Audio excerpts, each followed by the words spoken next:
எங்க அம்மாவோட தீபாவளி ஸ்பெஷல் அதிரசம் ரெசிபி எப்படி செய்கிறதுன்னு பார்க்கலாமா? எண்ணெயில் போட்ட உடனே பிரியாமல் நல்லா சாஃப்டாக இருக்கும். கண்டிப்பாக இந்த மாதிரி ட்ரை பண்ணி பாருங்கள். அதுக்கு நாங்கள் ஒரு படி மாவு பச்சரிசி எடுத்து நல்லா 2-3 டைம் வாஷ் பண்ணிவிட்டு 2 to 3 hours போல் நல்லா ஊற வச்சு எடுத்து நல்லா ஒரு ஃபேனுக்கு அடியில் போட்டு ஒரு 1/2 hour காய விடுங்க. ரொம்ப காஞ்சிடக்கூடாது. கையில் பிடிச்சி பார்த்திங்கன்னா நல்லா ஈரப்பதம் இருக்கணும். அதை ஒரு மிக்ஸி ஜாரில் மாற்றிட்டு நல்லா நைஸாக பவுட்ரு பண்ணி எடுத்துக்கோங்க. அதுக்கப்புறம் அதை ஒரு சல்லடையில் போட்டு நல்லா சலித்து எடுத்துக்கோங்க. சில பேர் இதை சலிக்காமல் நல்லா நைஸாக மாவு அரைச்சும் எடுத்துக்குவாங்க. நாங்கள் ஆனால் சலிச்சிட்டோம். ஒரு படி மாவு பச்சரிசிக்கு 3/4 படி வெல்லம் போட்டுக்கோங்க. மண்டை வெல்லமும் எடுத்துக்கலாம், அச்சு வெல்லமும் எடுத்துக்கலாம். நாங்கள் இன்றைக்கி மண்டை வெல்லம் தான் எடுத்திருக்கோம். அதை நல்லா இடிச்சிட்டு ஒரு படி அரிசிக்கு அரை படி தண்ணி ஊற்றி நல்லா அதை பாகு பதத்தில் காய்ச்சிக்கணும்.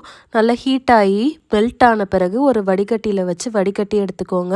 அதில் இருக்க மண் கல்லெல்லாம் வந்துடும். அதுக்கப்புறம் இந்த பாகு தான் ரொம்ப முக்கியம். இதை நல்லா உருட்டு பதம்னு சொல்லுவாங்க, இல்லைன்னா தக்காளி பதம்னு சொல்லுவாங்க. நல்லா பாகு கிண்டிகிட்டே இருக்கும்போது இடையில நீங்கள் எடுத்து டெஸ்ட் பண்ணி பார்த்துக்கோங்க. கொஞ்சமாக தண்ணி விட்டுட்டு அதில் ஒரு கரண்டி போட்டு நல்லா உருட்டி பார்த்திங்கன்னா உருண்டு வரணும். ரொம்பவும் கல் மாதிரி உருண்டுறக்கூடாது. ஸோ கேர்ஃபுல்லாக அதை மட்டும் செக் பண்ணி பார்த்துட்டிங்கன்னா சூப்பராக அதிரசம் செஞ்சிடலாம்.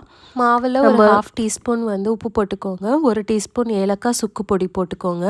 போட்டுட்டு நம்ம ஹீட் பண்ணி வச்சுருக்கிற பாகையும் அதில் கொஞ்சம் கொஞ்சமாக சேர்த்து நல்லா கிளறிக்கோங்க.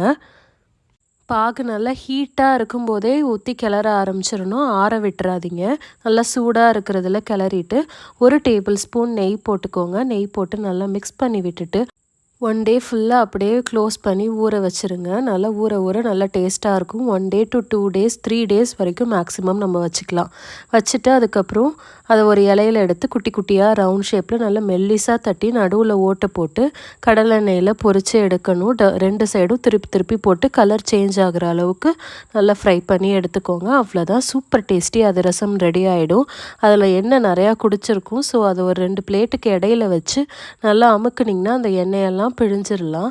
பிழிஞ்சிட்டு கொஞ்சம் நேரம் டிஷ்யூ பேப்பரில் போட்டு வச்சிங்கன்னா எண்ணெயெல்லாம் இழுத்த பிறகு நம்ம ஒரு டப்பாவில் போட்டு ஸ்டோர் பண்ணி வச்சுக்கலாம்.